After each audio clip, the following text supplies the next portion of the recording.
Welcome to Fishing Without Bait, a lifetime without definitive expectations, where we continue our conversation with Sally Lipsky of Plant-Based Pittsburgh. Gee, how does one start this plant-based diet if somebody says, "Hey, Sally, that sounds great. How do I start?" First of all, you can get in touch with me. I am here. I took early retirement because I had such a calling and such a passion for moving people along with the how. Okay. So I presently lead an organization called Plant Based Pittsburgh, and you can Google it and go on our website.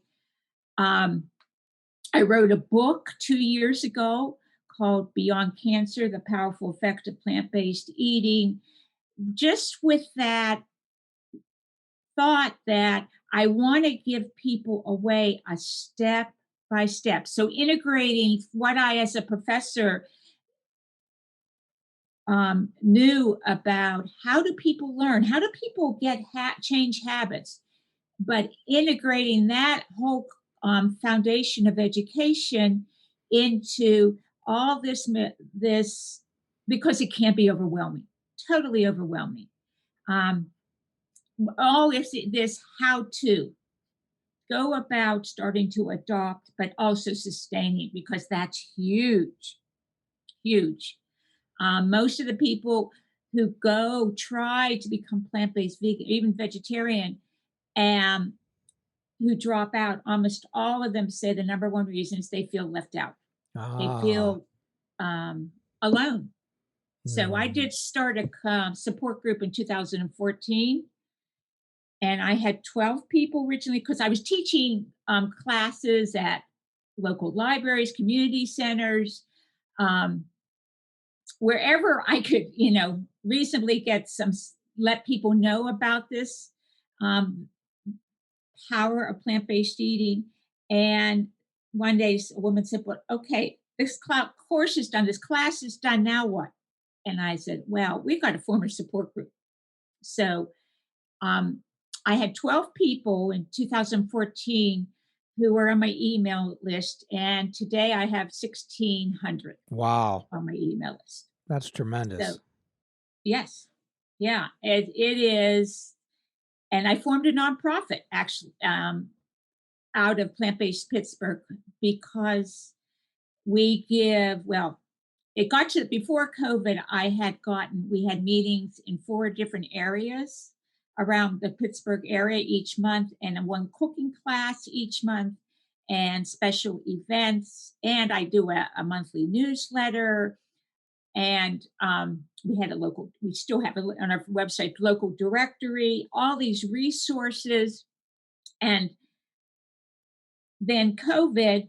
But the interesting thing is the transition. This is the beauty of COVID, is that you start with the Zoom. We're all Zooming. So now we have twice monthly Zoom events. One is an informational.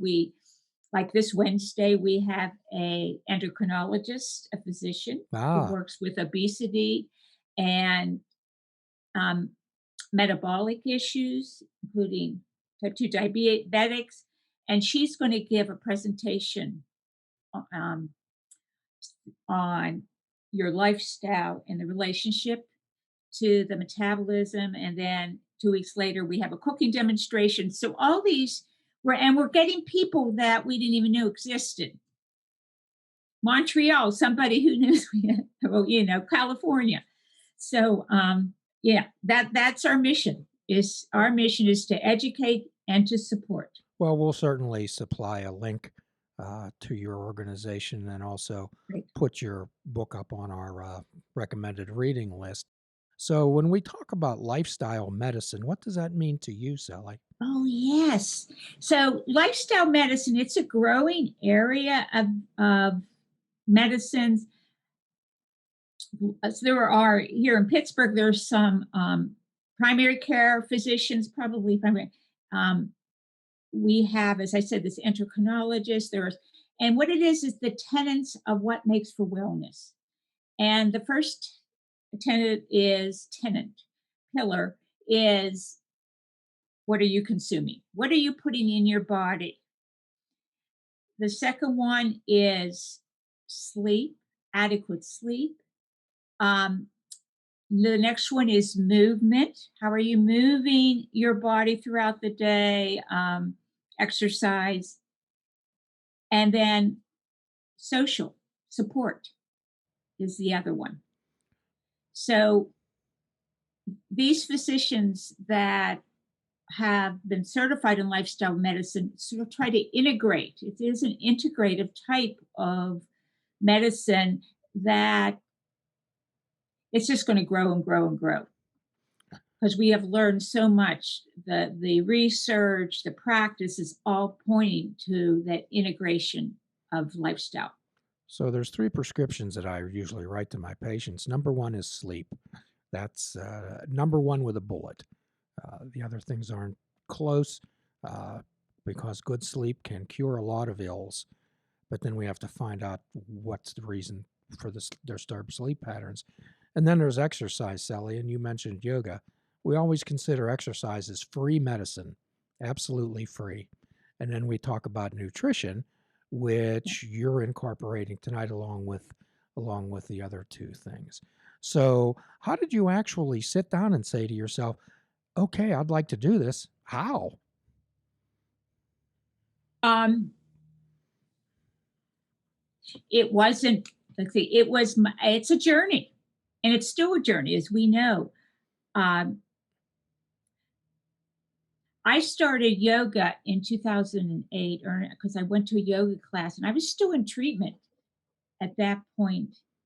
And it was like after that first class, it was like, oh my, I want to do it just hit me. It was that integration of the mind and the body and the fact that you can just focus. I mean, I was doing warrior twos and pushing away with this, pushing away the cancer or down dogs and kicking away. I was imagining myself getting stronger physically, and I was getting stronger physically. It's amazing, but also the mental dexterity. I can't say enough. And now I teach yoga. I got certified to teach yoga. Did you, Sally? Yes, Wonderful. I do. Yeah, it's just because today I feel this way after I came away from my yoga class today. There's a sense, I take that word of plenitude, where you just want for nothing. I feel complete. Mm. I feel at ease. And for me, I feel safe because I still deal with anxiety. It's just part of my Sure. nature. Could you And I realize this is me. This is my personality. This is how I'm wired. It's going to be with me. could you say more about the mental aspect, Sally? Well, start the class wherever you are is good enough. And we start with that deep breathing, the power of the breath to slow down the mind, to kickstart the parasympathetic response, that relaxation response. So that's very important. Just like at least 5 minutes of just getting into the breath and focusing on the sensations that you're experiencing. And then as we move through the practice with the flow, I always say, let your breath lead you from whatever movement we're doing. It is your breath that leads your movement. And again, that puts your focus on you, on internally, on this sense of groundedness. That's all I could say. The sense of mindfully, your intention is Ah, there. I love that word, intention. Yeah. Yeah. It's intention is another huge. It's huge. It's in whatever. It's also huge in education, working with students, changing how they learn. Because my expertise there was how do people learn? So, and a really big component of learning is be intentional with it. I love that. Well, since we've last met, Sally, I've got a number of tattoos. However, they're all therapy related, and I don't think you can probably Well, I'm see going to put on this my glasses for this one. one right here.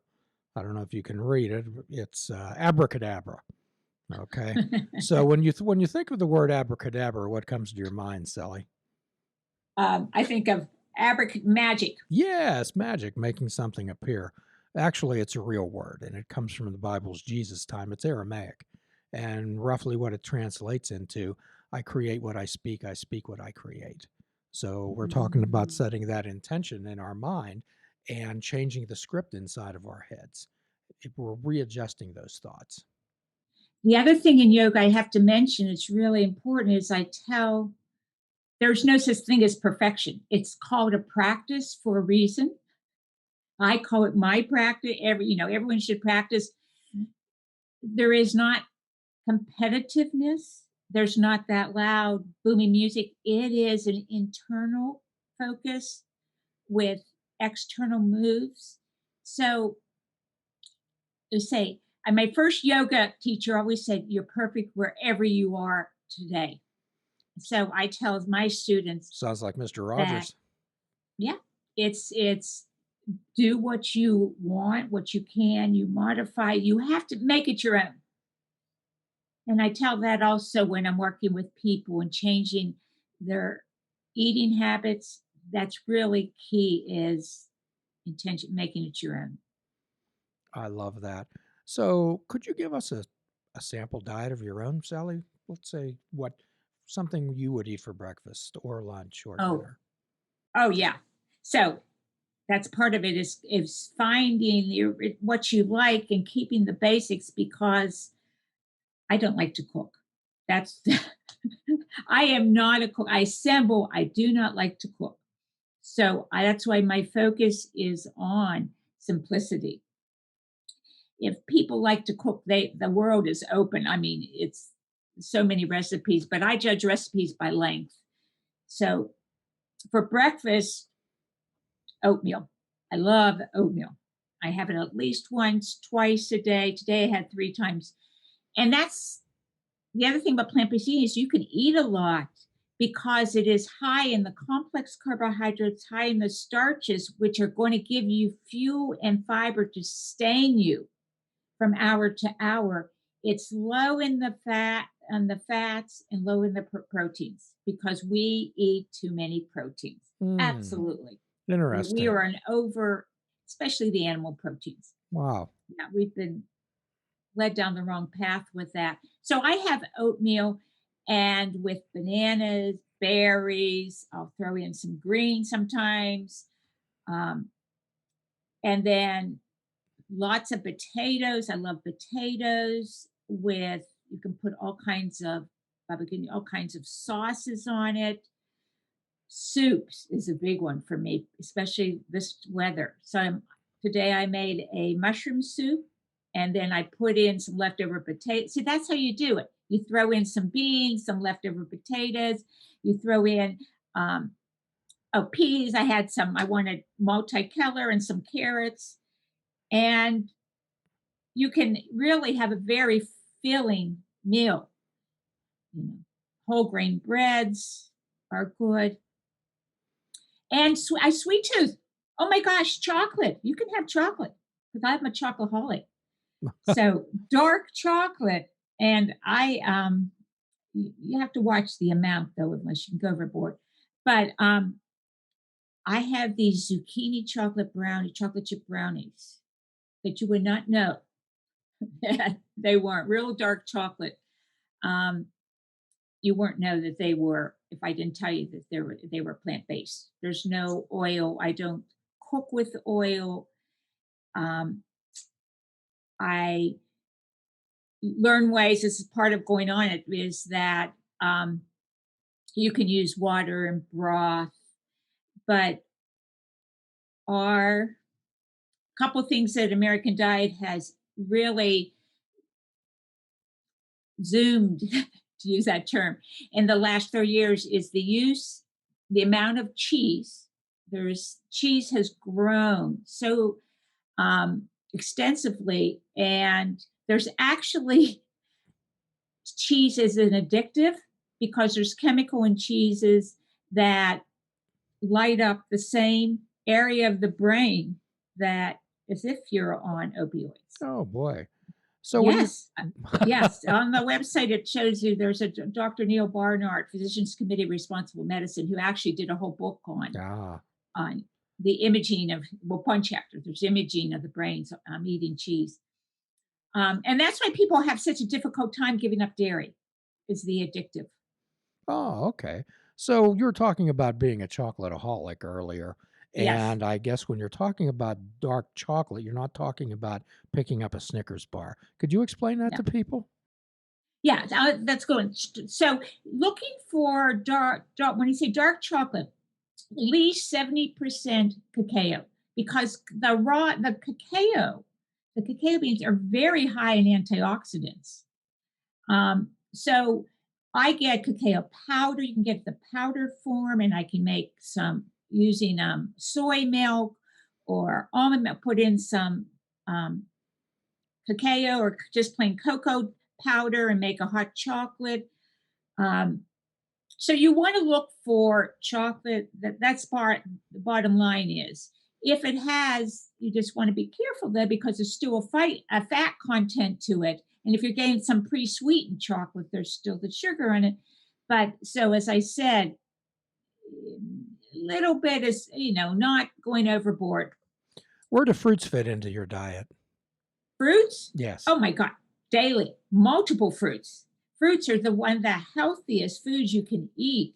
And as I said, I have berries every day. Oh, I have to tell your audience, frozen foods. It doesn't have to be fresh, and especially where we live. And in fact, if you look at the nutrient value, that fresh produce tends to start losing nutrients after about 3 days on the shelf. Ah, And so get frozen fruits, frozen vegetables. I got frozen potatoes. Um, and what you're doing is this produce is flash frozen, so it keeps the nutrients in, and it's there. It's so convenient. Dr. Chaudhry would always make a suggestion that when you go to the grocery store, make a habit of reading the labels. And if you can't pronounce the words on the label, it doesn't belong in your body. Yeah, I'm in fact I'm tomorrow night I'm giving a workshop for a group in Georgia on reading labels Ah, because you're absolutely right.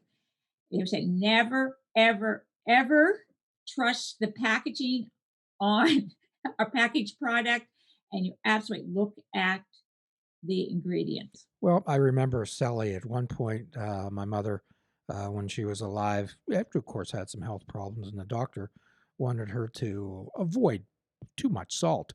And I was looking through some of the things that she had in her freezer, and I'm looking at it, and I says, "Mom," I said, "the amount of sodium in this is fairly incredible." And she showed me the package, and she says, "Well, Jimmy, it says healthy choice." Yeah, healthy choice, no natural, organic, anything what you want. Yeah, it's misleading. Multi high protein, all these veggie burgers that are just isolated nutrients that are not healthy. Hmm. You know, So somebody would say, um, well, somebody would yeah. say veggie burgers or organic. What type of disclaimer do you have on that? What do we have to look for? Okay, let's start with the organic.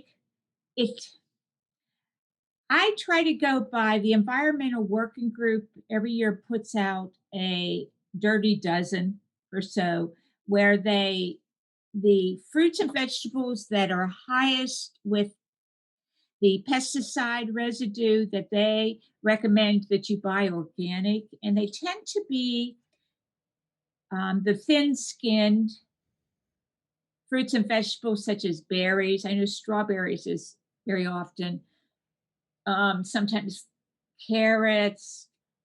I'm thinking what's on the so anything on like some of the greens there is so if it's on that list, I try to buy organic. Hmm. Having said that, organic isn't the end all. I mean, get a conventional apple or an apple from the farmer's market is so much healthier than that chunk of cheese or, you know, cupcake or whatever it is that you're eating. Um, just eat a variety, and it doesn't have to be because if you can't find organic or you don't have, you can. It's a very low resource way of eating because your grocery bill will go down significantly and without putting all that those meat products on. So when somebody comes to you and they say, "Hey, here's the type of lifestyle I have: McDonald's 4 or 5 times a week. We're eating. I'm buying frozen dinners at the grocery store." And actually, I think one of the dissolutions of the American family was when TV dinners were invented. Uh, so how do you when we talk to people and we talk about starting to eliminate things from their diet, they kind of balk. So how do you add positives into their diet first, so some of these negative things will be eliminated? Good point. Really good point because it's not easy, as we know, changing habits. Okay.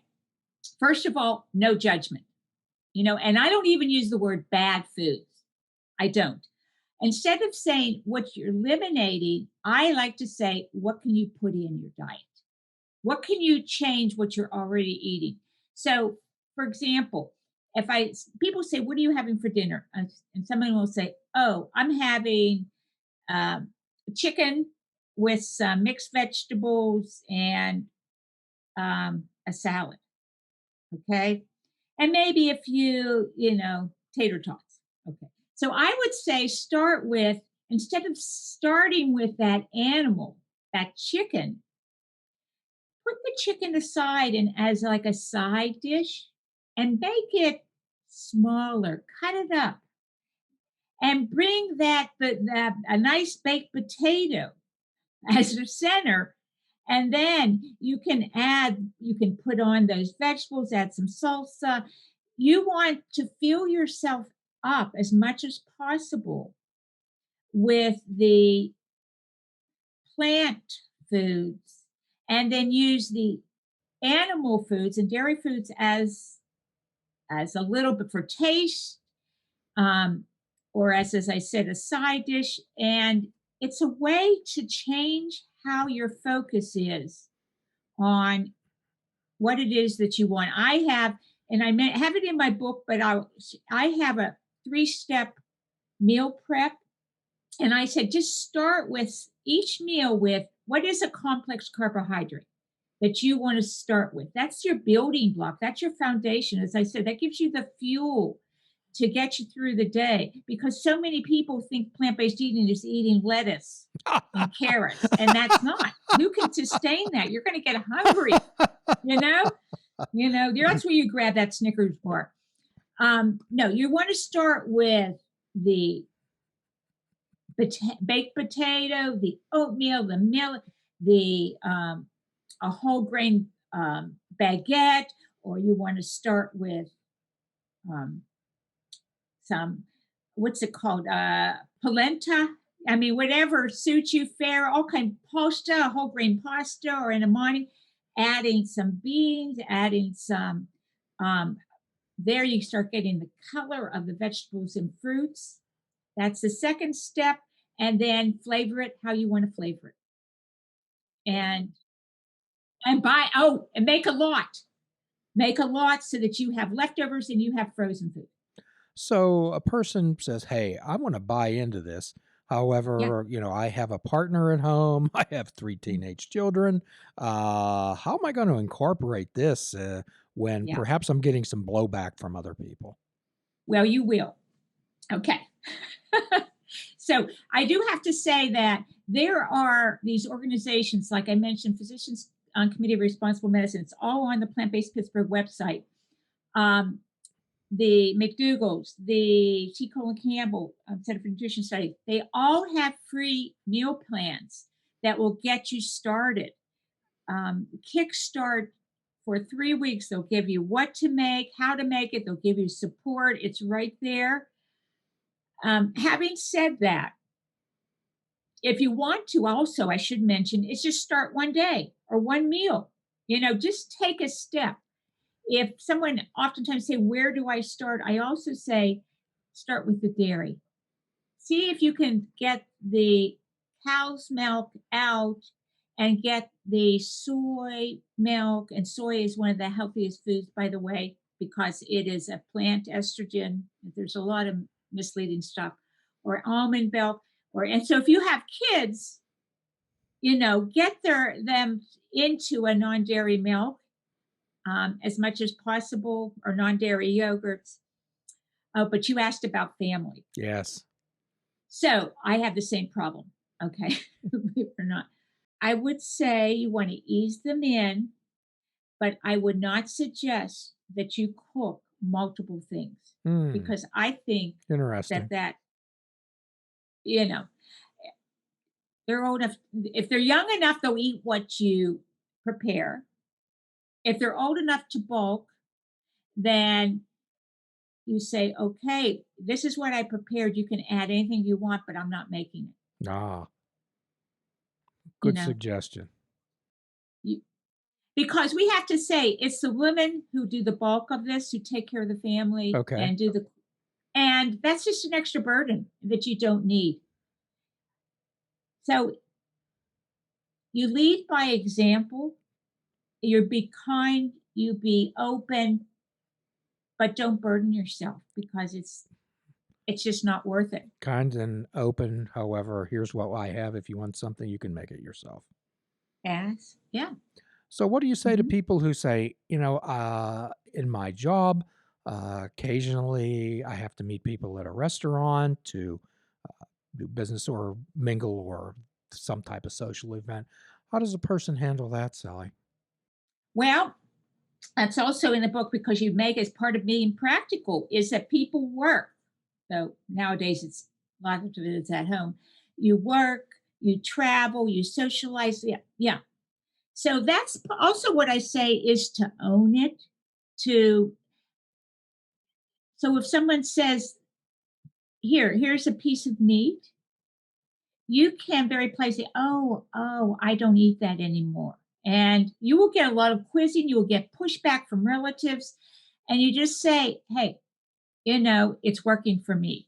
I'll give you the information if you want it, but it's working for me.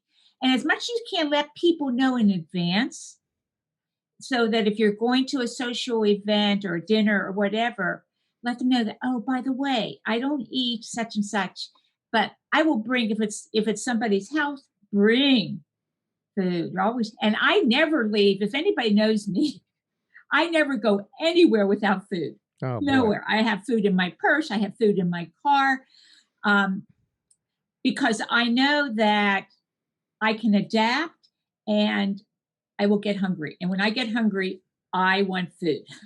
Well, one of my other tattoos is says "Do no harm," and if you're doing no intentional harm to anyone or anything, you can go ahead and eat what you choose. Right? You're That's right. It's more and more the word, we don't want to do harm to ourselves. And part of this is self-care, and that's how I feel. I want to protect myself and eat the healthiest diet and do what I yoga, what really helps my wellness, but also you are doing tremendous harm to our planet and tremendous harm to the animals when you are eating your typical meat eating meals. It yes. contributes hugely to our planetary climate change. So, Sally, should a person wish to contact you, Yes, could you let us know, our audience know how to contact you, how to get involved sure. with your organization? Yes. So you can go on, as I said, if you go just plant based Pittsburgh, the website, it will have contact there. It'll have a link. Um, And it has the email, which is Plant Based Eating Hub, which is where I started it. But just click email me. That's what I'm here for. I Ah, if you want to know more, if I invite everybody to check it out, and I will do what you know, I can to bring people along with the others in our organization. well, Sally, we're always looking for additional resources to point people toward our holistic lifestyle, our lifestyle medicine. And you've certainly been delightful. And it Thank was it you. was so nice when Katie mentioned you, and I saw your name, and I says, I know her. Yeah, I know.